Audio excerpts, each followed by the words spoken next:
નમસ્કાર ખેડૂત મિત્રો, સ્વાગત છે બધા મિત્રોનો અમારી યુટ્યુબ ચેનલમાં. હું છું આપનો મિત્ર ભાવિ ભગાસિયા.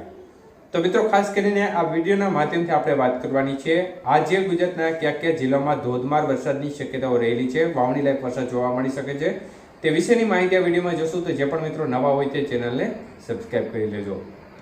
તો મિત્રો, ખાસ કરીને આજે તારીખ 8 એટલે કે જે ચોમાસાનું પ્રથમ નક્ષત્ર મૃગશીર્ષ નક્ષત્રનું શિયાળના વાહન સાથે આજે વહેલી સવારે 7:26 પ્રારંભ થયો છે ચોમાસાના પ્રથમ નક્ષત્રનો, અને આ નક્ષત્ર છે તે 22 તારીખ સુધી ચાલશે.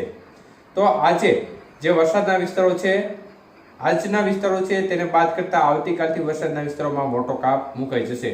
તો મિત્રો, ગઈકાલે પણ આગાહી મુજબ રાજકોટ જિલ્લો છે, અમરેલી જિલ્લો છે, તેમજ બોટાદ જિલ્લાના ભાગો છે, સુરેન્દ્રનગર જિલ્લાના અમુક વિસ્તારો છે તેમાં વરસાદની ગતિવિધિ જોવા મળી હતી. અમરેલી જિલ્લાના અનેક ક્ષેત્રો ધારીના જે પંથકના છે તેમાં વાવણી લાયક વરસાદ પણ જોવા મળ્યો હતો. તો મિત્રો, આજના વરસાદના વિસ્તારો વિશે વાત કરીએ તો ખાસ કરીને આજે દક્ષિણ ગુજરાતના બોર્ડર કાંઠાના ભાગો છે તેમાં છૂટી છવાઈ સંભાવના રહે, જેમાં દમણ, દાદરા, નગર હવેલી, તાપી, નર્મદા, ડાંગ આજુબાજુનો ભાગ છે આ ભાગમાં છૂટો છવાયો વરસાદી માહોલ ક્યાંક જોવા મળી શકે છે. તો મધ્ય પૂર્વ ગુજરાતના ભાગોમાં ખાસ કોઈ મોટી સંભાવના જણાતી નથી. એ મુજબ ઉત્તર ગુજરાતના ભાગો અને કચ્છના ભાગોમાં પણ ખાસ કોઈ મોટી સંભાવના જણાતી નથી.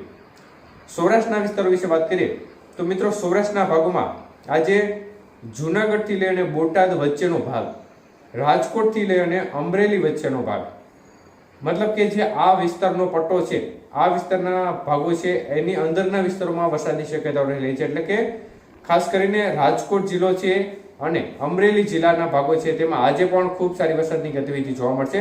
મુખ્યત્વે ગોંડલ, જસદણ, બોટાદ છે, આ બધા વિસ્તારો છે તેમાં સારી એવી વરસાદની ગતિવિધિ જોવા મળી શકે છે. તો સાથે સાથે બોટાદના ગ્રામ્ય વિસ્તારોમાં પણ વરસાદની ગતિવિધિ જોવા મળે તે પ્રકારની સંભાવના દેખાય છે.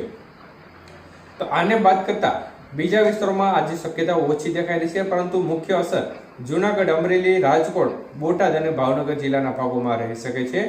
અને મુખ્ય અસરનો જે મેઇન વિસ્તાર હોય, મતલબ કે જે મેઇન સેન્ટર હોય તે ગોંડલ અને તેની આજુબાજુનો જે ફરતીકોરનો વિસ્તાર હોય એ ભાગોમાં આજે વરસાદની ગતિવિધિ વધુ જોવા મળે, જેમાં અમરેલીનો ભાગ પણ આવી જાય. અને આ વિસ્તારો છે તેમાં વાવણી લાયક વરસાદની સંભાવના આજે વધુ લાગી રહી છે.